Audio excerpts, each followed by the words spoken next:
Hello everyone, welcome to golden G K 21।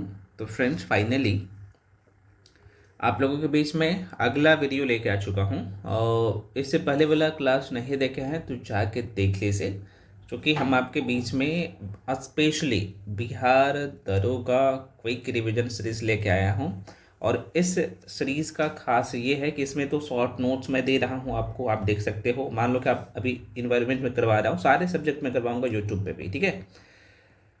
Topic wise है और जहाँ से क्वेश्चन आता है उसके बाद मैं क्या करता हूँ कि भाई आपको पी वाई क्यूज़ भी देता हूँ टॉपिक वाइज। आप यहाँ पे देख पा रहे हो, बिहार दरोगा के जितने भी एग्ज़ाम हुए हैं और बिहार पुलिस कांस्टेबल का या तमाम एग्ज़ाम का, वो topic wise P Y Qs detail analysis के साथ मैं आपको इस सीरीज़ में करवाता हूँ, ठीक है। आप यहाँ पे देख पा रहे हो, बहुत मेहनत किया गया है और ये सब कुछ आप सभी के लिए है ना। तो एकदम जितना दे रहा हूँ कर लीजिए, एग्ज़ाम नहीं रुकेगा। इसमें करंट फिर सब कुछ मैं करवाऊँगा, है ना। और करवा भी रहा हूँ, जो लोग पेड बैच में होंगे उनको पता होगा, ठीक है। हालांकि यूट्यूब पे भी मैं ये सीरीज़ करवा रहा हूँ, तो भाई कर लीजिए, क्वेश्चन यहीं से आना है। मल्टीपल टाइम रिविजन कर लो, मैं बार बार कह रहा हूँ, ठीक है। टाइम कम है आपके पास, क्योंकि आप लोग का एग्ज़ाम 18 जनवरी 2026। टाइम लगभग 60 दिन है, 60 डेज बचा हुआ है। 60 to 75 डेज के आसपास में है, लेकिन पढ़ने के लिए 60 दिन ही है, ठीक है ना। चलिए शुरू करते हैं। मैं पुनः कर रहा हूँ, पार्ट 1 दिया हूँ मैं, ये 3 वीडियो में इन्वायरमेंट कंप्लीट करवाऊंगा, जिसमें पी वाई क्यू से भी करवा रहा हूँ और उसके बाद आपको थ्योरी वाला जो सेक्शन है शॉर्ट नोट्स का, वो भी मैं करवा दूंगा, ठीक है ना। तो इससे पहले वाला जो वीडियो दिया था पार्ट 1 वीडियो, मैं प्लेलिस्ट बना दिया हूँ क्विक रिवीजन सीरीज़ का, है ना। और तो उसमें मैं आपको ये जो इससे पहले वाला जो चैप्टर था, ये पर्यावरण संरक्षण और वैश्विक प्रयास, इसके सारे क्वेश्चन करवा दिया हूँ फ्रेंड्स। और यहाँ से इस टॉपिक से आज आगे बढ़ेंगे।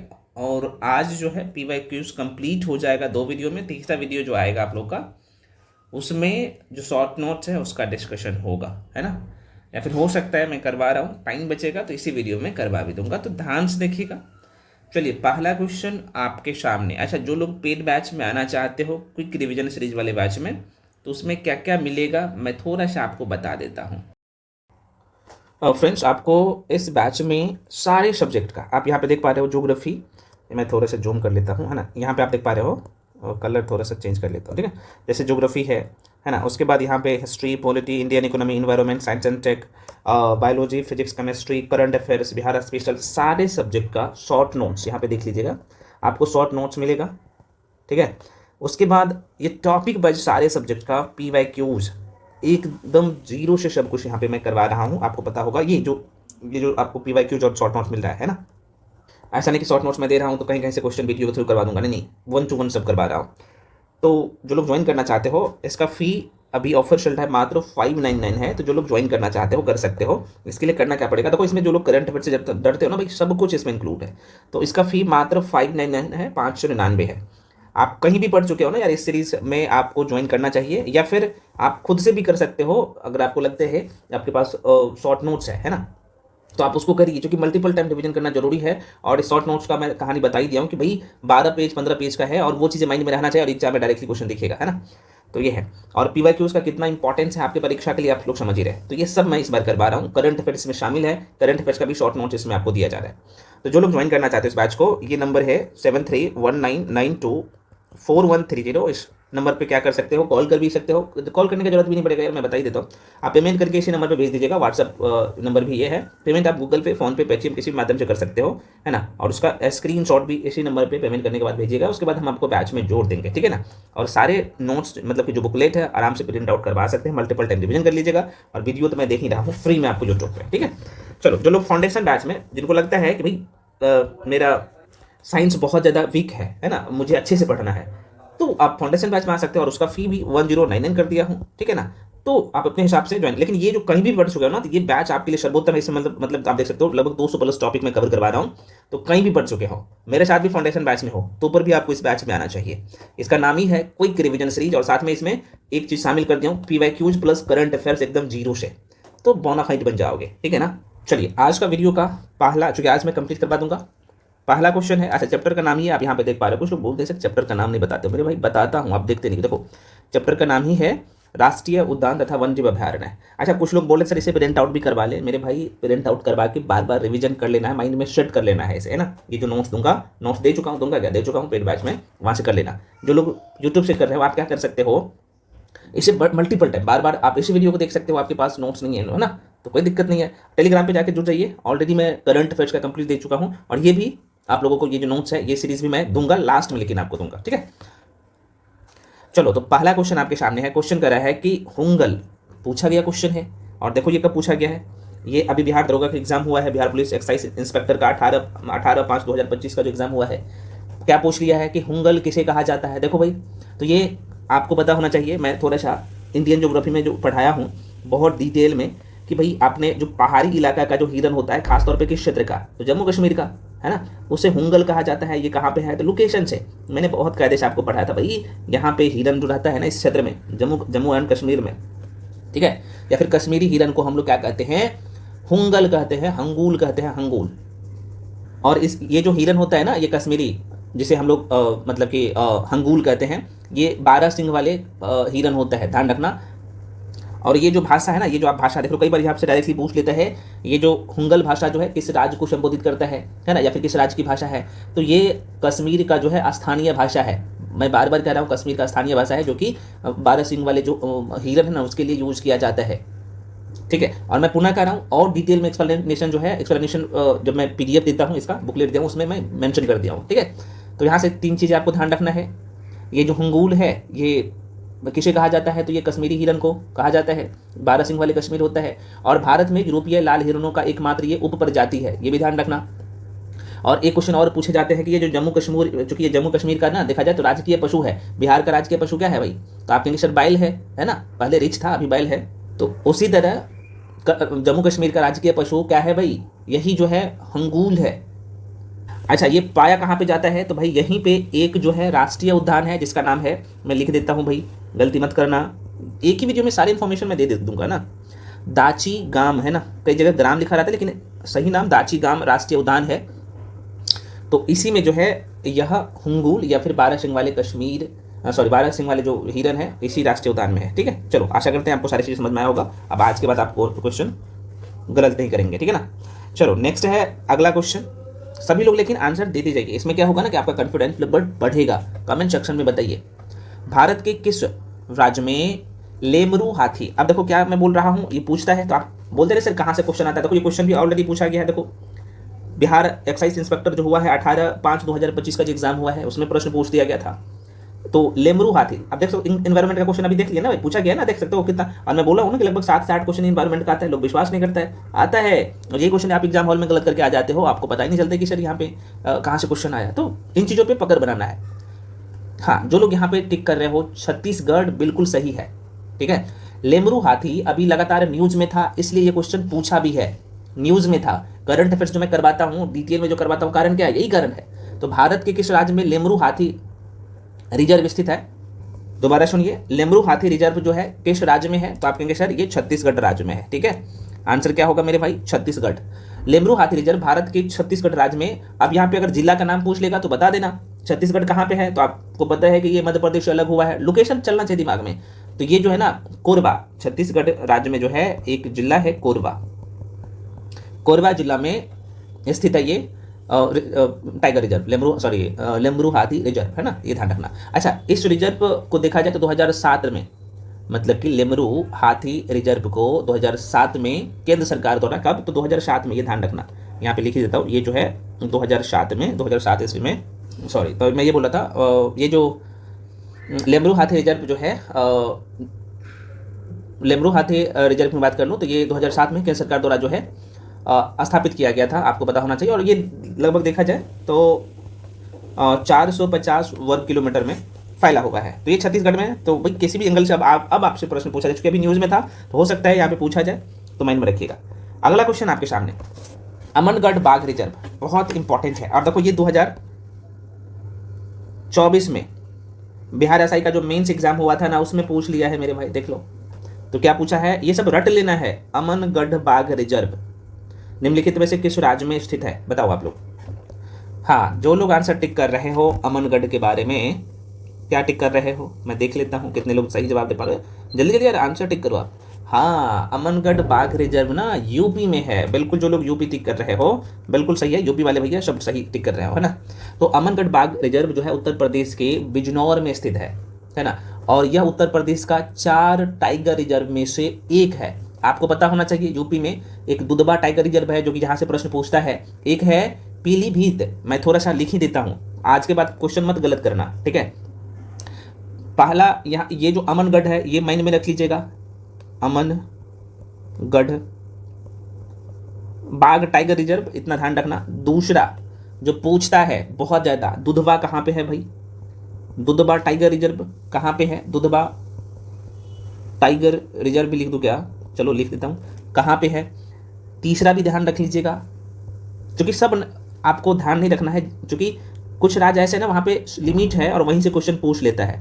तो पीलीभीत कहाँ पे है मेरे भाई, पीलीभीत बाघ रिजर्व जो है ना, बाघ रिजर्व यूपी में ही है। और एक है रानीपुर, नाम जरूर सुना होगा, रानीपुर टाइगर रिजर्व या फिर रानीपुर बाघ अभ्यारण्य बोल सकते हो, चूंकि ये भारत का 53वां टाइगर रिजर्व है इसलिए पूछ लेता है। तो चौथा ध्यान रखना, रानीपुर, रानीपुर है ये, है ना, टाइगर रिजर्व। और ये रानीपुर प्रश्न पूछा जा सकता है। तो 53वां जो है, 53 नंबर का टाइगर रिजर्व है, तो बोलेगा कि भाई भारत का 53वां टाइगर रिजर्व कौन है, तो यही रानीपुर है। तो ये चारों कहाँ पे है मेरे भाई, तो यूपी में है। बस आप अमनगढ़, दुधबा, पीलीभीत, रानीपुर, बस याद हो गया। 3-4 बार आप भी बोल बोल प्रैक्टिस कर लो, अब यहाँ से क्वेश्चन कभी गलत ही नहीं होगा। तो यही अप्रोच होना चाहिए। चलो बढ़ जाते हैं आगे। अगला क्वेश्चन है आपके सामने, भारत का एकमात्र, कई बार क्वेश्चन रिपीट हुआ है, आपको पता होना चाहिए ये। चलो, तो भारत का एकमात्र जो है तैरता हुआ राष्ट्रीय उद्यान कहाँ पे है, हमें बताने की जरूरत है इस क्वेश्चन को, नहीं है। तो आप कहेंगे सर बिल्कुल नहीं है, ये कौन सा इसका नाम है, तो आप कहेंगे इसका नाम है केबुल लामजाओ, केबुल लामजाओ, केबुल लामजाओ का किस राज्य में है ये भी बता दो। तो आप कहेंगे सर ये मणिपुर राज्य में है, ठीक है। मैं यहाँ पे वो नहीं बनाऊंगा, डायग्राम नहीं बनाऊंगा, ऑलरेडी मैं बहुत कायदे से पढ़ा चुका हूँ, ठीक है। तो मणिपुर आप सबको पता है मेरे भाई, ये पूर्वोत्तर राज्य 7 सिस्टर में आता है, ठीक है। तो प्रश्न पूछेगा कि भारत का, ध्यान रहे, भारत का एकमात्र तैरता हुआ राष्ट्रीय उद्यान जो है ये केबुल लामजाओ है। केबुल लामजाओ मणिपुर राज्य में है। और यह पार्क मणिपुर में कहाँ पे, लोकटक झील का नाम जरूर सुना होगा, लोकटक झील, लोकटक झील पर अवस्थित है, बिल्कुल लोकटक झील में ही अवस्थित है केबुल लामजाओ, कहाँ पे, मणिपुर में है, ठीक है। चलो भाई, आपके जो अगला क्वेश्चन है, देखो ये क्वेश्चन फिर से ये पूछ दिया था 2023 में ही पूछ लिया है इंस्पेक्टर के एग्जाम में, केबुल लामजाओ राष्ट्रीय उद्यान। तो देखो भाई कहाँ पे होगा, मणिपुर में होगा। तो देखो इस तरीके से क्वेश्चन पूछता है। आगे बढ़ जाते हैं, है ना। अच्छा, एक प्रश्न और पूछता है कि भाई बताओ कौन से राष्ट्रीय उद्यान में जो है ना संगाई, है ना, यहाँ पे लिख देता हूँ, कई जगह संगाई दिखा रहता है, संगाई हिरन रहता है ना, संगाई हिरन है। तो भाई मणिपुर का जो तैरता हुआ घास का मैदान है ना, सॉरी, तैरता हुआ घास का जो ये मैदानी बोल सकते हो या पार्क बोल सकते हो या फिर राष्ट्रीय उद्यान, ये कहाँ पे है। तो अभी मैं आपको बताऊँ ना, केबुल लामजाओ जो कि मणिपुर में है, लोकटक झील में। तो यहीं पे ये हिरन है, संगाई हिरन। पूछता है क्वेश्चन, गलत मत करना मेरे भाई, ठीक है ना। चलिए अगला क्वेश्चन है आपके सामने कि मानस टाइगर रिजर्व बता दो कहाँ पे है। तो मानस टाइगर रिजर्व किस राज्य में है, हमें बताने की जरूरत है, नहीं है ना। मानस मतलब असम में, कहाँ पे है, असम में। तो राइट आंसर क्या हो जाएगा, असम हो जाएगा। आप डायग्राम पे देखोगे तो आप, ये मैप इंडिया का चलना चाहिए आप में, आपके दिमाग में, मैं बहुत कायदे से पढ़ा चुका हूँ इंडियन ज्योग्राफी में, ठीक है ना। तो ये यहाँ पे असम है भाई, पूर्वोत्तर राज्य का हिस्सा है, और यहीं पे है भाई, ठीक है ना। मानस टाइगर रिजर्व कहाँ पे है, तो आप कहेंगे शायद असम में है, ठीक है, गलती नहीं करिएगा। अच्छा, इसका स्थापना जो है मानस का जो किया था, मानस का स्थापना जो हुआ था 1990 में, ये भी प्रश्न पूछ लेता है स्टैटिक जीके में। तो आप लोग बोलते रहते हैं कि भाई कहाँ से प्रश्न पूछा गया। और ध्यान रहे, यह अभ्यारण्य है ना यूनेस्को द्वारा विश्व विरासत धरोहर स्थल में जो है शामिल किया गया है मानस टाइगर रिजर्व को, है ना। तो यहाँ से फ्रेंड्स ये ध्यान रखना, मानस टाइगर रिजर्व असम राज्य में है, 1990 में देखा जाए तो इसका स्थापना हुआ था। और इसे जो है यूनेस्को द्वारा जो है विश्व विरासत धरोहर स्थल में शामिल ऑलरेडी कर लिया गया, ठीक है। तो ये भी प्रश्न यहाँ से पूछ लेता है। तो मानस कहाँ पे, असम में, ठीक। चलो बढ़ जाते हैं अगले क्वेश्चन पे। और ये भी क्वेश्चन ऑलरेडी पूछा गया है, आप देख सकते हो। तो भाई अब यहाँ से क्वेश्चन आएगा, तो इसलिए इनसे ज़्यादा क्वेश्चन नहीं पूछेगा, और आएगा ही आएगा, कन्फर्म है। तो माइंड में रख लेना। सुंदर वन जो है राष्ट्रीय उद्यान भारत के किस राज्य में है? सुंदरबन सभी लोग जानते हो भाई कहाँ पे है, तो आप कहेंगे सर ये पश्चिम बंगाल में है, हमें बताने की जरूरत है? नहीं है भाई, ध्यान रखना। देखो यहाँ से क्या क्या क्वेश्चन बन सकता है, क्योंकि ये 2019 में रामसर कन्वेंशन के तहत सुंदरबन राष्ट्रीय उद्यान को जो ना अंतर्राष्ट्रीय महत्व का दर्जा घोषित किया गया 2019 में, इसलिए महत्वपूर्ण हो जाता है। और इसकी स्थापना 1973 में ही हो गया था, तो माइंड में रखिएगा, सारे क्वेश्चन महत्वपूर्ण है। अगला क्वेश्चन है भाई, कूनो राष्ट्रीय उद्यान किस राज्य में है? देखो वेरी वेरी इंपॉर्टेंट है कूनो। बताओ, बिल्कुल जो लोग मध्य प्रदेश टिक कर रहे हो सही है भाई, मध्य प्रदेश में है। और इसकी स्थापना कूनो का कब हुआ था? तो आप कहेंगे सर कूनो का 1981 ईस्वी में स्थापना हुआ था, है ना। और यही कूनो राष्ट्रीय उद्यान में आपको पता होना चाहिए कि अफ्रीका के नीबिया देश से, अफ्रीका महाद्वीप के नीबिया देश से 8 चीते को लाया गया था, इसी कूनो राष्ट्रीय उद्यान में रखा गया था। तो उस समय चर्चा में था, तो प्रश्न पूछ लिया गया था। चलो अगला क्वेश्चन है भाई, नेक्स्ट क्वेश्चन है कि पिट्टी द्वीप पक्षी अभयारण्य किस राज्य में है? बताओ, कितने लोग बता सकते हो? पिट्टी, और ये लोकेशन आपके दिमाग में चलना चाहिए, है ना। ये है, आप सबको पता है, अंडमान निकोबार द्वीप, और यहाँ पे लक्षद्वीप है मेरे भाई इस क्षेत्र में, यहाँ पे श्रीलंका देश है। तो ये जो पिट्टी द्वीप देख रहे हैं ना, यहाँ पे है पिट्टी द्वीप यहीं पे है। तो यहीं से तो प्रश्न पूछता है, आप गलती कर बैठते। तो लक्षद्वीप आप यूटी है, यूनियन टेरिटरी है, केंद्र शासित प्रदेश है ना। तो यहीं पे है, छोटे आकार का छोटा सा द्वीप है। तो आंसर क्या टिक करोगे? आंसर हो जाएगा D is the right answer, Lakshadweep में है। मत गलती करिएगा यहाँ से। अच्छा, एक प्रश्न यहाँ से और पूछता है, जो कि ये पिट्टी जो द्वीप है ना, उसे पक्षी पिट्टी भी कहा जाता है ना।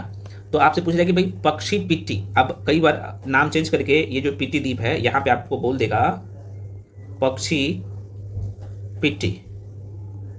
कहाँ पे है? तो भाई तब भी आंसर टिक करना, लक्षद्वीप में ही है। क्योंकि ये जो द्वीप है ना, इस द्वीप पर, पिट्टी द्वीप पर नहीं तो कोई मानव का वास है और ना कोई वनस्पति है। तो इस पर विभिन्न प्रजाति के पक्षी अंडे देने के लिए आते हैं। किसके लिए? अंडे देने के लिए आते हैं, और जिस कारण बस इसे पक्षी पिट्टी भी कहा गया है। तो अब आपके मन में कुछ अच्छा प्रश्न ऐसे भी पूछा जा सकते हैं कि भाई पक्षी पिट्टी द्वीप को पक्षी पिट्टी द्वीप क्यों कहा गया है? तो आपके ऑप्शन में होगा कि यहाँ पे ना कोई मानव का वास है और ना कोई वनस्पति, और अलग अलग प्रजाति के पक्षी यहाँ पे अंडे देने के लिए आते हैं, तो इसलिए इसका नाम पक्षी पिट्टी भी कहा गया है। तो इस तरीके से क्वेश्चन पूछ लेता है, और ये चीज़ें हर कोई नहीं बताएगा, मैं बता रहा हूँ आपको। और यही कारण होता है कि मैक्सिमम लोग यहाँ से पास भी करते हैं, ठीक है यार। वही कारण होता है कि अब बहुत सारे लोग अलग अलग मीडिया को बुला के शो अप करते हैं। मुझे नहीं इंटरेस्ट है, बस मेरा है कि भाई कंटेंट अच्छा है, पढ़ा रहा हूँ, बस ये काफ़ी है ना। अगला क्वेश्चन है आपके सामने 65 का, कि भाई बता दो, नामेरी टाइगर रिजर्व भारत के किस राज्य में स्थित है? नामेरी का तो सभी लोग नाम सुना होगा, हमें बताने की जरूरत नहीं है। कितने लोग बता सकते हो नामेरी राष्ट्रीय उद्यान?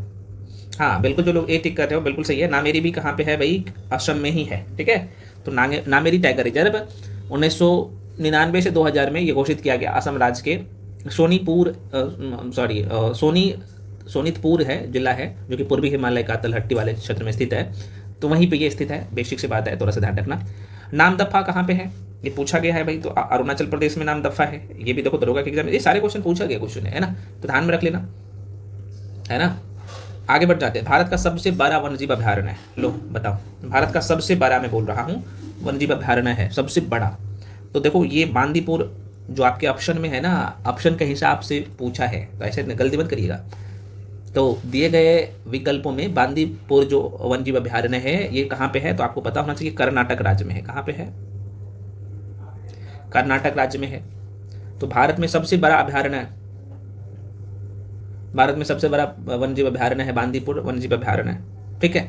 और इसका क्षेत्रफल लगभग देखा जाए तो क्यों बड़ा है? क्योंकि इसका क्षेत्रफल ना 874 वर्ग किलोमीटर है, ठीक है। अब यहीं से एक पूछता है, दाचीग्राम अभयारण्य जम्मू कश्मीर में है और पेरियार वन्यजीव अभयारण्य केरल में है। तो क्वेश्चन यहीं से आता है, कहीं अलग से नहीं आता है। चलो आगे बढ़ जाते हैं। नेक्स्ट है कि कॉर्बेट राष्ट्रीय उद्यान, जिम कॉर्बेट, जिसका नाम आप ऑलरेडी सुना होगा, जाहिर सी बात है ये उत्तराखंड में है, हमें बताने की जरूरत नहीं है। और इसकी स्थापना 1936 में हुआ था। 1973 में पहली बार जो है वो टाइगर प्रोजेक्ट को जो है यहीं से शुरू किया गया था, है ना, जिम कॉर्बेट नेशनल पार्क। और ये भारत का सबसे पुराना राष्ट्रीय, अच्छा पूछा जाए कि भारत का सबसे पुराना राष्ट्रीय उद्यान, तो यही है जिम कॉर्बेट, उत्तराखंड में स्थित है, ठीक ना। अच्छा हेली नेशनल पार्क कहाँ पे है भाई? तो यहीं पे उसका स्थापना किया गया है, इसी में हेली नेशनल पार्क के रूप में स्थापित किया गया था पहले, आपको पता होना चाहिए। तो प्रश्न घुमा फिरा के पूछे जाते हैं यहाँ से। अगला क्वेश्चन, कंचनजंगा, अब नाम से पता चल रहा होगा कंचनजंगा कहाँ पे होगा, तो ये भी वहीं पे होगा, है ना। कहाँ पे? कंचनजंगा सिक्किम में है मेरे भाई, ठीक है। कंचनजंगा राष्ट्रीय पार्क सिक्किम राज्य में स्थित है और यह पार्क एक उच्च ऊंचाई वाला नेशनल पार्क है जो कि देश का पहला मिश्रित विरासत है, पहला मिश्रित विरासत। और 2016 में इसे कहाँ पे, तो विश्व धरोहर स्थल में शामिल किया गया था, ठीक है ना। तो ध्यान में रखिएगा। अगला क्वेश्चन है, भारत का जीव मंडल है ना, भारत का जीव मंडल रिजर्व जो है ना नंदा देवी, यूनेस्को में किस मतलब कि नंदा देवी जो है किस राज्य में स्थित है, ये पूछा है ना। नंदा देवी उत्तराखंड में ना, इसके बारे में बहुत कायदे से आप लोग पढ़ भी चुके हैं। चलो अगला है भाई, यहाँ से देख लो क्वेश्चन अगला है, मिलान करना है। सूची 1 है, यहाँ पे सूची 2 है। यहाँ पे बाघ जो है आरक्षित क्षेत्र है, यहाँ पे राज्य है। तो आइए मिलाते हैं, आराम से मिलाइए, ठीक ना। कितने लोग मिला सकते हो इसका। तो इंद्रावती जो है बाघ रिजर्व कहाँ पे है, तो आप कहेंगे सर ये छत्तीसगढ़ में है, तो इसे छत्तीसगढ़ कर लो ऐसे। पेरियार कहाँ पे है, तो केरल में है, अभी आपने देखा, तो केरल ऐसे कर लो। उसके बाद सिमलीपाल अभी आपने देखा था, तो सिमलीपाल कहाँ है मेरे भाई, तो सिमलीपाल उड़ीसा में है, अभी कुछ देर पहले मैंने बताया था, हो गया। बांदीपुर कहाँ पे है, तो आप कहेंगे सर अभी तो आपने बताया कहाँ पे, कर्नाटक में, तो आंसर तो हो गया, आंसर सी, इसको टिक कर लेना। चलो आगे बढ़ जाते हैं। अगला क्वेश्चन है कि महात्मा गांधी राष्ट्रीय समुद्री उद्यान, देखो यहाँ पे एक शब्द लग गया, आप यहीं पे लोग गलती कर देंगे, नहीं करना। तो पोर्ट ब्लेयर में स्थित है ना, पोर्ट ब्लेयर कहाँ पे है, हमें बताने की जरूरत है नहीं ना। तो महात्मा गांधी राष्ट्रीय समुद्री उद्यान भारत के अंडमान निकोबार द्वीप समूह का एक राष्ट्रीय उद्यान है। अंडमान निकोबार द्वीप समूह आपको पता है भाई, ये बंगाल के खाड़ी में यहाँ पे है ना, यहाँ पे लक्षद्वीप है अरब सागर में, तो यहीं पे जो है राष्ट्रीय उद्यान है, आपको पता होना चाहिए है ना। और ये लगभग देखा जाए तो यह उद्यान लगभग 281 या 82 कई बार लिखा रहता है, तो इतना 200 यहाँ पे लिख ही देता हूँ, 281.5 वर्ग किलोमीटर में फैला हुआ है, ठीक है।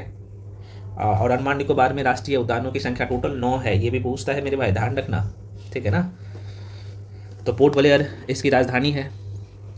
आगे बढ़ जाए अगले क्वेश्चन पे, क्योंकि इस टॉपिक से ज़्यादा क्वेश्चन आता है तो इसलिए पूछा गया है, आप यहाँ पे देख पा रहे हो।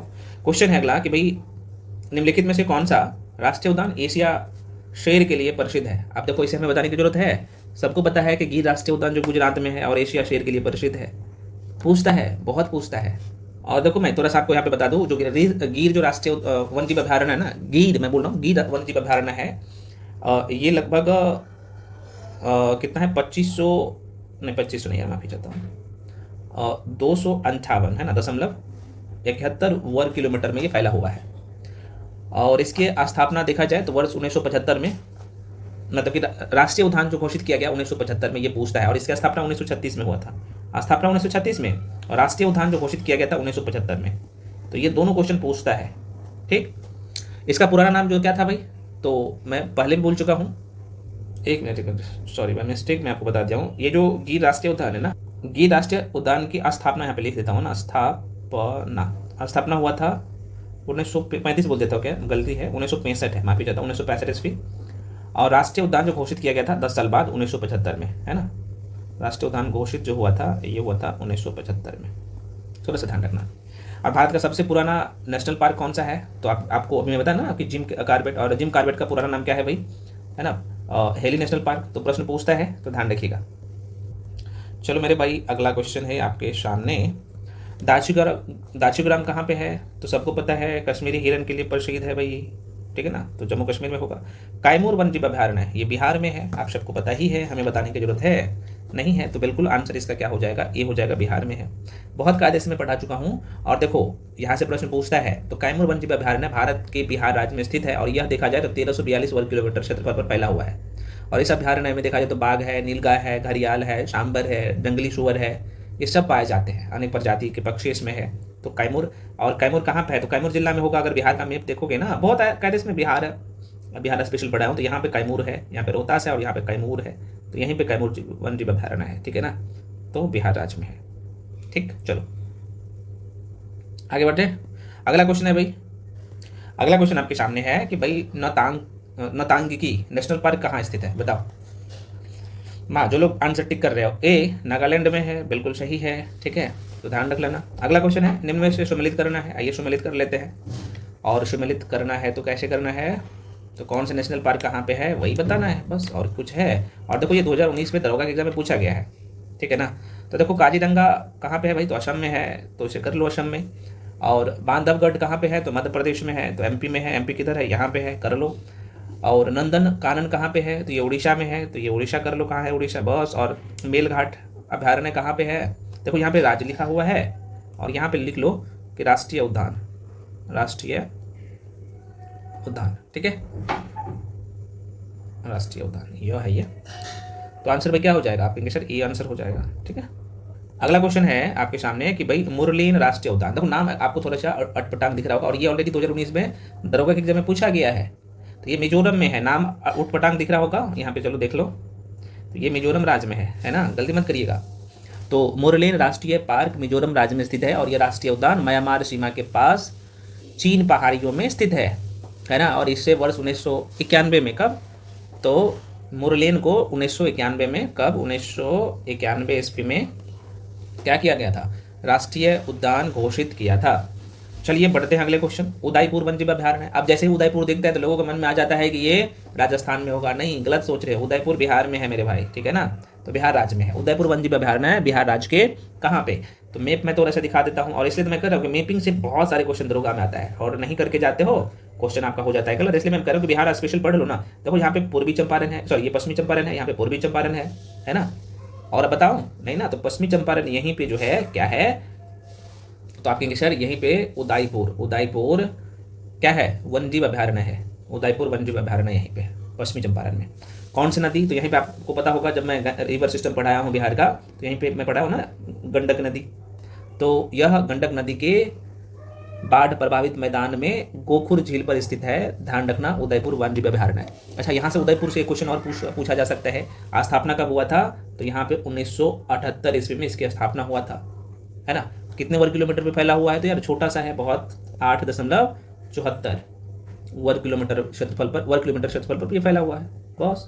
तो इतना सा ध्यान रख लीजिएगा, काम हो जाएगा, है ना। चलो देखो, ये प्रश्न पूछा गया है, तो अब अगला क्वेश्चन यहाँ से बन सकता है, किस राज्य में है, और कौन से, बिहार के कौन से जिले में है, इसकी स्थापना कब हुआ था, कितने वर्ग किलोमीटर में फैला हुआ था, तो यही तो क्वेश्चन बनता है, अलग से थोड़ी कुछ पूछेगा आपसे एग्जामिनर। PYQs को आधार बना के क्वेश्चन सेट किया जाता है, करंट अफेयर्स तो मैं आपको करवा ही रहा हूँ। अगला क्वेश्चन है कि भाई रंगनाथी 2, देखो नाम से पता चल रहा होगा, कुछ अजीब टाइप का नाम है, मतलब कि कर्नाटक केरल तरफ का है ना।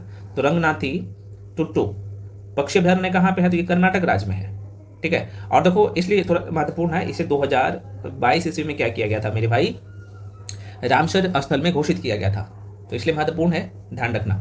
और ये कावेरी नदी के तट पे है, मैंने आपको पढ़ाया हूँ दक्षिण भारत की नदियाँ इंडियन ज्योग्राफी में डुबा के, तो यहीं पे वो स्थित है। अगला क्वेश्चन ये है कि देख सकते हो कि राष्ट्रीय उद्यान जो भारत और नेपाल की सीमा पर है, गंडक नदी के तट पर स्थित है, वह है।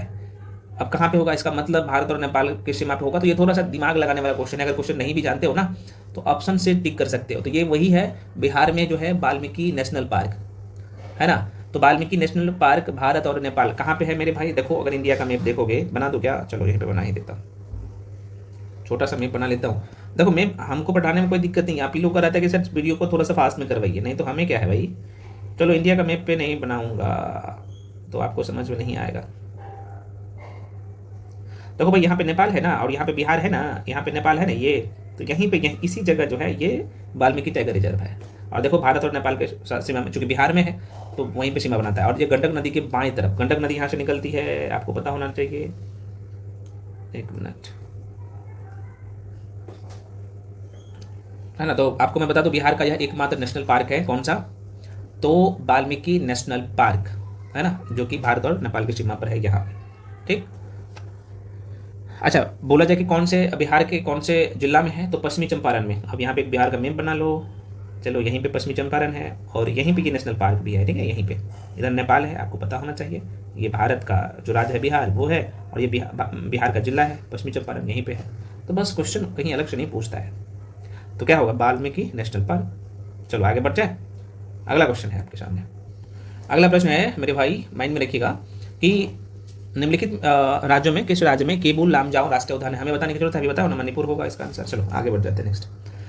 राष्ट्रीय उद्यान जो भारत के छत्तीसगढ़ राज्य में स्थित है वह है, यहाँ पे आप देख लो पूरा लिस्ट, है ना। तो आंसर ऑप्शन है आपके पास, और बताओ। तो आप कहेंगे सर ये कांगेर घाटी, ये न्यूज़ में था उस समय, 2020 में प्रश्न पूछा गया। देखो कांगेर घाटी राष्ट्रीय उद्यान भारत के छत्तीसगढ़ राज्य में के बस्तर जिला में, लगभग ये ज़्यादा में नहीं है, 200 वर्ग किलोमीटर में स्थित है ना।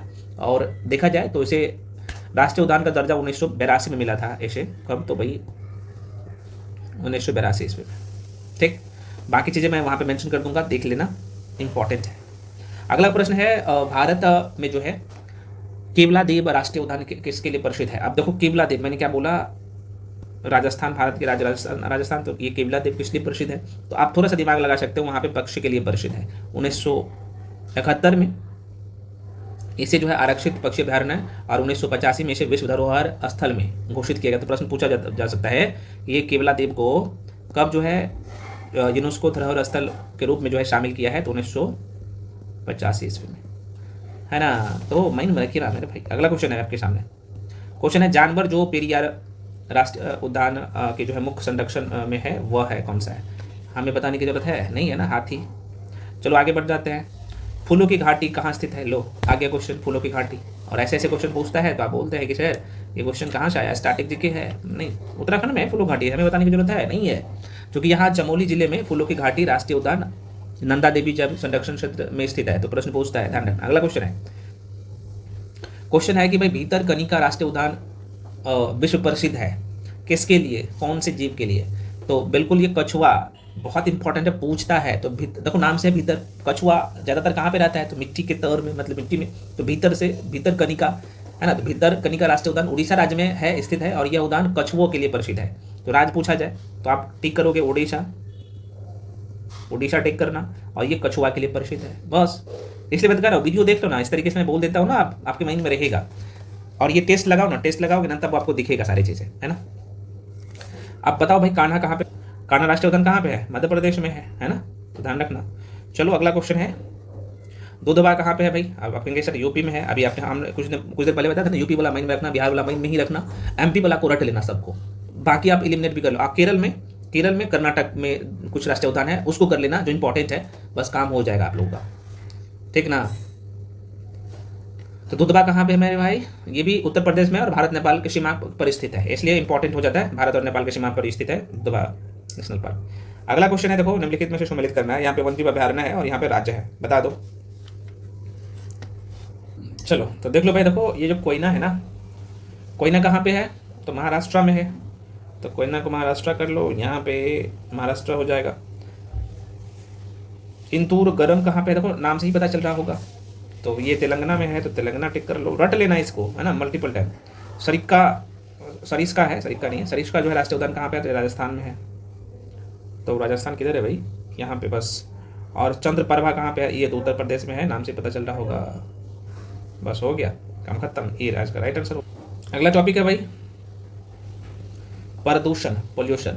चलिए अगला चैप्टर है पॉल्यूशन, प्रदूषण से संबंधित जितने भी क्वेश्चन पूछा गया है ये देख लेते हैं। तो क्वेश्चन है पहला कि भाई यहाँ पे देख सकते हो कि ऑटोमोबाइल से निकलने वाली निम्न में से कौन सी गैस सर्वाधिक जहरीली है। कुछ तो है क्वेश्चन में, नहीं है, CO हो जाएगा, कार्बन मोनोऑक्साइड हो जाएगा, है ना, तो ये आंसर हो जाएगा। चलो डिटेल एक्सप्लेनेशन में दे चुका हूँ। अगला क्वेश्चन निम्नलिखित में से कौन सा गैसीय वायु प्रदूषण नहीं है। तो आप बता दो, ऑप्शन के हिसाब से आप आराम से टिक कर सकते हो, है ना। तो बिल्कुल जो लोग सी टिक कर रहे हो बिल्कुल सही है मेरे भाई, ये हाइड्रोकार्बन राइट आंसर इसका हो जाएगा। देखो सामान्यतः देखा जाए तो मानव गतिविधियों द्वारा सल्फर के ऑक्साइड, नाइट्रोजन के ऑक्साइड और धुआं आदि गैसीय वायु प्रदूषक है, और इनकी अधिकता की क्षतिकारी प्रभाव भौतिक पर्यावरण और साथ ही मानव पर पड़ता है, लेकिन हाइड्रोकार्बन गैसीय ये वायु प्रदूषक नहीं है। तो ये ऑप्शन के हिसाब से आपको टिक करना था। केमिस्ट्री पे पकड़ है तब अच्छा कर सकते हो इस क्वेश्चन पे। अगला क्वेश्चन है, इनमें से सबसे कम प्रदूषक तो सब है, लेकिन सबसे कम कौन सा है ये पूछ रहा है, और ऐसा ही क्वेश्चन पूछता है। तो बिल्कुल जो लोग CNG टिक किए हो सही टिक किए हो। देखो सबसे कम प्रदूषण CNG से होता है। CNG का पूरा नाम भी पूछ लेता है, फुल फॉर्म क्या होता है ना, तो क्या होता है भाई। तो देखो C से मतलब कंप्रेस्ड होता है, N से मतलब नेचुरल और G से मतलब गैस, ठीक है। तो CNG में LPG और कोयले की अपेक्षा कार्बन की मात्रा कम होने के कारण प्रदूषण कम होता है। बाकी कोयला हो गया, ये तो कितना जहरीला है आप सबको पता ही होगा। अगला क्वेश्चन है, भारतवर्ष में जल अधिनियम किस वर्ष। देखो यहाँ पे ये अधिनियम से संबंधित जितने भी प्रश्न पूछता है ना, कई बार प्रदूषण निरोध नियंत्रण ये पूछ देता है ऑप्शन में, तो दोनों माइंड में रखिएगा, एक ही चीज़ है। तो भारत में जो है जल अधिनियम किस वर्ष पारित किया गया था, बहुत अच्छा क्वेश्चन है, बताओ। हाँ भाई, जो लोग टिक कर रहे हो डी, बिल्कुल सही टिक कर रहे हो, 1974 में ही किया गया था, ठीक है ना। तो भारत में जल अधिनियम वर्ष 1974 में पारित किया गया था, और इसका मुख्य उद्देश्य क्या होगा, है ना। तो जाहिर सी बात है, जल को बचाना, जल को प्रदूषित होने से बचाना, उस पर काम करना, है ना। और इसके लिए आपको पता होना चाहिए कि भाई केंद्र और राज्य में प्रदूषण नियंत्रण बोर्ड की स्थापना भी किया गया है। तो ऐसे प्रश्न पूछता है। अगला क्वेश्चन है कि विश्व स्वास्थ्य संगठन के मुताबिक पेयजल, यहाँ पे शब्द है पेयजल में फ्लोराइड की कितनी मात्रा जायज है, उचित है, ऐसे बोल सकते हो, बताओ। हाँ, 1.5 ppm, है ना। ppm में बोल रहा हूँ, 1.5 ppm फ्लोराइड की मात्रा होना चाहिए, यही है, आपको पता होना चाहिए, मानव के लिए इंपॉर्टेंट है। तो आंसर क्या होगा मेरे भाई, यहाँ पे ए। अगला चैप्टर है, आप यहाँ पे देख पा रहे हैं, ओजोन परत, ओजोन लेयर से संबंधित जितने भी क्वेश्चन है, आइए उसको करते हैं। चलो अगला क्वेश्चन, अगला चैप्टर है ozone layer, ozone layer, ozone परत। देखो निम्नलिखित में से कौन सी गैस ओजोन परत, बहुत इंपॉर्टेंट है, कौन सी गैस ओजोन परत के लिए हानिकारक है। ऑप्शन है आपके सामने, आप बता दो, हमें बताने की जरूरत नहीं है। बिल्कुल, जो लोग CFC टिक कर रहे हो, देखो ओजोन गैस ये समताप मंडल में अत्यंत पतली एवं पारदर्शी परत के रूप में पाई जाती है। यह पृथ्वी को हानिकारक पराबैंगनी किरणों से बचाने का कार्य करती है। ओजोन परत में क्षरण मुख्य रूप से क्लोरोफ्लोरोकार्बन CFC जो कहते हैं ना, तो ये क्लोरोफ्लोरोकार्बन है के कारण हो रहा है। और इसके अतिरिक्त हेलोजन, कार्बन डाइऑक्साइड, मीथेन आदि भी ओजोन क्षरण के लिए उत्तरदायी गैस है। तो अब आप किसी भी एंगल से आपसे प्रश्न यहाँ से पूछा जाए तो आप गलत नहीं करोगे, नहीं करिएगा। और मैं बोल चुका हूँ, ये जो बुकलेट दिया हूँ डिटेल एक्सप्लेनेशन के साथ, और ये देखो SI के एग्जाम में 2023 में पूछ लिया गया था यहाँ से क्वेश्चन। अगला क्वेश्चन, इसलिए मैं कह रहा हूँ ना कि PYQs आपके लिए ना, आपके एग्जाम में आपको सिलेक्शन दिलाने में अहम योगदान है उसका। PYQs नहीं कर रहे हो टॉपिक वाइज, मतलब आप इस देश से बाहर जा रहे हो। चलो आगे बढ़ जाते हैं। वायुमंडल में स्थित ओजोन, मैं क्या बोल रहा हूँ, वायुमंडल में स्थित ओजोन सूर्य से आने वाली विकिरण से पृथ्वी की सुरक्षा करती है। अब देखो कौन करता है, ये पूछ रहा है। बिल्कुल पराबैंगनी किरणें करती है ना, मैंने बोला था आपको अभी, तो डिटेल इसका भी बता चुका हूँ। ओजोन छिद्र से क्या तात्पर्य है, बताओ, कितने लोग बता सकते हो। बिल्कुल, जो लोग टिक कर रहे हो सी, देखो समताप मंडल में ओजोन परत की मोटाई कम होना, ये आंसर सही है। ठीक, देखो भाई ये क्वेश्चन ना थोड़ा सा अच्छा है। ओजोन छेद से क्या तात्पर्य है, देखो मैं आपको बता दूं, पृथ्वी के चारों ओर ओजोन गैस की एक परत जो है ना विद्यमान है, जो सूर्य से आने वाली जो हानिकारक पराबैंगनी किरण है ना, उससे हमें बचाती है। और इस परत को ओजोन परत के नाम से भी जाना जाता है। ओजोन परत मुख्य रूप से समताप मंडल के जो निचले वाला भाग होता है ना, वहीं पे पाया जाता है। और एक क्वेश्चन पूछता है कि भाई ओजोन परत में देखा जाए तो ये लगभग 15 से लेके 35 किलोमीटर की ऊंचाई पर स्थित है पृथ्वी से। गलती नहीं करोगे आज के बाद, मत गलती करिएगा मेरे भाई, बहुत कायदे से मैं ये सारी चीज़ें डिटेल एक्सप्लेनेशन जो इसका बुक लिख दिया हूँ उसमें मेंशन कर दिया हूँ, आप जाके खुद से रिवीजन कर लेना। और ये ऑलरेडी बिहार दरोगा के एग्जाम में पूछा गया है, ठीक है ना। चलो आगे बढ़ जाते हैं। अगला क्वेश्चन है, इससे तो रट लेना है, अगर ये क्वेश्चन आप नहीं जानते हो इसका मतलब पीछे हो, है ना। मॉन्ट्रियल प्रोटोकॉल किससे संबंधित है ना। तो आप कहेंगे सर आप चैप्टर ही जो पढ़ा रहे हैं ओजोन परत से संबंधित, इसका मतलब ओजोन परत का संरक्षण से संबंधित है। अच्छा, इसका ना डेट पूछता है, तो अभी ये प्रत्येक साल भी होता है, ये भी प्रश्न पूछता है, आपको पता होना चाहिए। 16 सितंबर को ओजोन परत, अच्छा एक ओजोन परत प्रत्येक साल ना 16 सितंबर को, है ना। इस बार का थीम क्या था, इसका थीम याद रख लीजिएगा, करंट अफेयर्स में करवा दिया हूँ। तो ये 16 सितंबर को जो है, करंट अफेयर्स में अभी अक्टूबर बुला दूंगा ना, तो उसमें मेंशन कर दिया हूँ, नवंबर बुला दूंगा तब, उस चूँकि 2 महीना आगे रहता है करंट अफेयर्स, चाहे क्रॉनिकल हो या प्रतियोगिता दर्पण। तो इस बार का थीम क्या था, आप लोग कमेंट सेक्शन में बताइएगा। तो मॉन्ट्रियल प्रोटोकॉल ओजोन परत के संरक्षण से संबंधित है, आपको पता होना चाहिए। और इस प्रोटोकॉल के अंतर्गत जो है उन पदार्थ के उत्पादन को कम करना जो ओजोन परत के संरक्षण के लिए जिम्मेदार है, जैसे CFC, CO2 आदि, बहुत इंपॉर्टेंट है। और इस संधि पर जो है हस्ताक्षर कब किया गया था, तो 16 सितंबर, एक डेट ध्यान रखना, 16 सितंबर 1987, ये डेट बहुत इंपॉर्टेंट है, को 16 सितंबर 1987 ईस्वी को मॉन्ट्रियल में हुए। और यह जो है 1 जनवरी 1989 मतलब कि 1989 को प्रभावित हुई। और इसलिए 16 सितंबर के दिन जो है ना ओजोन परत के रूप में, 16 सितंबर को ओजोन परत के रूप में या फिर ओजोन दिवस के रूप में मनाते हैं। ओजोन परत दिवस के रूप में हम लोग प्रत्येक साल मनाते हैं, बहुत इंपॉर्टेंट। चलो अगला क्वेश्चन है मेरे भाई, ओजोन परत को प्रभावित करने वाली गैस का क्या नाम है? लो आ गया क्वेश्चन, सेम क्वेश्चन, अलग नहीं, कुछ अलग नहीं है, बिल्कुल जो लोग CFC टिक कर रहे हो सही है, क्लोरोफ्लोरोकार्बन, मैंने अभी आपको बताया हूँ। चलो आगे बढ़ जाते हैं। वायुमंडलीय परत जो सूर्य के पराबैंगनी किरणों से हमारी रक्षा करती है वह है कौन सा?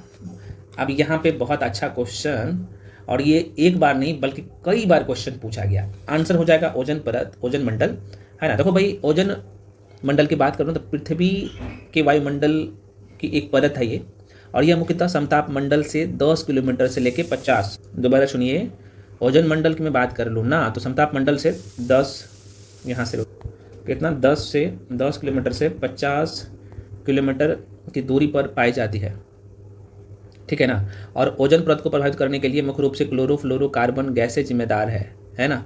प्रश्न पूछता है यहाँ से।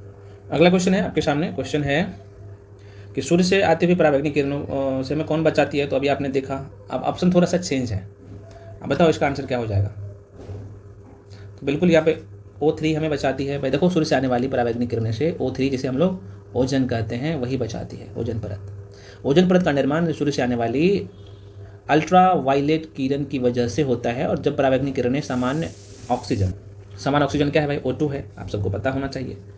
तो O2 के परमाणु पर गिरती है तो यह जो है ऑक्सीजन के दोनों परमाणुओं को अलग अलग कर देती है, और आपको मैं बता दूं, ऑक्सीजन के दूसरे अणु से मिलकर O3 का क्या करता है? निर्माण करते हैं।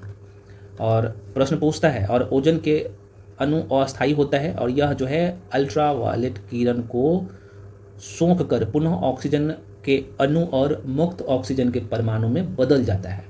तो ये प्रश्न पूछता है, माइंड में रखिएगा, O3, ठीक है। अगला चैप्टर है हम लोगों का, अगला चैप्टर का नाम ही है, आप यहाँ पे देख पा रहे हो, इसका नाम है हरित गृह प्रभाव या जलवायु परिवर्तन। प्रश्न भर भर के पूछता है यहाँ से भी, आइए देखते हैं। तो फ्रेंड्स, मैं क्या करता हूँ ना, इस वीडियो को यहीं पे एंड कर देता हूँ, एक पार्ट और लेके आऊँगा, मैं बोला था, और उस पार्ट में इन्वायरमेंट कंप्लीट ही हो जाएगा। 3 पार्ट में बोला था, तो 3 पार्ट रहने दीजिए, और उसका जो शॉर्ट नोट्स है वो अगले पार्ट में हम लोग डिस्कस कर लेंगे, ठीक है। और इन्वायरमेंट का काम खत्म हो जाएगा। इसको मल्टीपल टाइम, इसका जो मैं बार बार कह रहा हूँ, इसका जो ये दूंगा ना, ये डिटेल एक्सप्लेनेशन, यार इसको करना बहुत अच्छे तरीके से, देख सकते हो दिया हूँ, और क्वेश्चन यहीं से आएगा, ठीक है ना। और इसका शॉर्ट नोट्स मैं पहले बोल चुका हूँ, शॉर्ट नोट्स ऊपर में है, तो जो लोग यहाँ पे इस बैच में हो आपको मिल गया होगा, देख सकते हो टॉपिक वाइज, जैसे पारिस्थितिकी तंत्र से क्या क्या क्वेश्चन बन सकते हैं, टू दी पॉइंट यहाँ पे मेंशन कर दिया हूँ, ठीक है। तो इसे कर लेना, क्वेश्चन कहाँ से छूटेगा, देख सकते हो जितने भी इंपॉर्टेंट टाइगर रिजर्व है, कहाँ पे है इसकी स्थापना, और ये सब मैं मेंशन कर दिया हूँ, है ना। तो आप क्या करिएगा, इसे मल्टीपल टाइम रिवीजन कर लीजिएगा, क्वेश्चन नहीं छूटेगा, क्योंकि सब कुछ नहीं पढ़ना होता है। शॉर्ट नोट्स का मतलब ही होता है कि टू दी पॉइंट आपकी चीज़ में, आपके सामने होना चाहिए, और आप देखते जो आपके माइंड में शिफ्ट होते जाएगा। और एक काम जो अभी करना है, आपको टेस्ट लगाना है। मैं बार बार कह रहा हूँ, जो पेड बैच में हो, मेरे साथ पढ़ रहे हो आप भी, या फिर कहीं भी पढ़ रहे हो, तो आप क्या करना, टेस्ट डेली लगाना, एक फुल लेंथ टेस्ट, और टेस्ट का एनालिसिस जरूरी है। आप मेरे साथ भी टेस्ट में जुड़ सकते हो, मैं आपको सिर्फ 8 रुपया पर टेस्ट दे रहा हूँ, मतलब कि 50 full length test with explanation, video explanation के साथ, मात्र जो है 399 में दे रहा हूँ, तो आप ज्वाइन कर सकते हो, ठीक है। तो आशा करते हैं आपको सारी चीज़ें समझ में आया होगा। इसके बाद भी जो भी डाउट या कन्फ्यूजन रह जाता है ना, आप लोग कमेंट सेक्शन में कमेंट करिए। तो अगले वीडियो में हम लोग थ्योरी भी कंप्लीट कर लेंगे, और जो PYQs बचा हुआ है वो भी पूरा डिस्कस कर लेंगे। फ्रेंड्स, मिलते हैं अगले वीडियो में अगले टॉपिक के साथ। अच्छा, कुछ लोग फ्रेंड्स बोल रहे थे सर इसका प्लेलिस्ट बना दीजिए, तो मैं यूट्यूब पे इसका कंप्लीट प्लेलिस्ट भी बना दूंगा, यूट्यूब पे भी, और बना दिया हूँ। तो इसी वीडियो के डिस्क्रिप्शन बॉक्स में मैं क्या किया हूँ, जो पहला पार्ट जो दिया ना, पार्ट 1, उसका लिंक दे चुका हूँ, तो जाइए उस पर क्लिक करके पार्ट 1, क्योंकि 3 पार्ट में मैं इन्वायरमेंट कंप्लीट करूँगा, तो 2 पार्ट हो गया, 1 पार्ट और दूंगा तो कंप्लीट हो जाएगा। उसमें मैं ये थ्योरी भी कंप्लीट करवा दूंगा 3rd पार्ट में, है ना। और वीडियो को कम से कम आप लोग देखते हैं, कम से कम यार जितने लोग देखते हैं उतने लोग तो लाइक कर दीजिए, है ना। तो चूंकि आपके लिए जो इतना मेहनत किया जा रहा है और सही चीज़ें मैं प्रस्तुत कर रहा हूँ, है ना, तो आप उसे लाइक कर दीजिए, है ना। सर्वोत्तम है, आप पूरे यूट्यूब पे खंगाल लेना, कोई नहीं कर पाएगा इतने अच्छे तरीके से। चलिए मिलते हैं अगले वीडियो में, तब तक के लिए जय हिंद।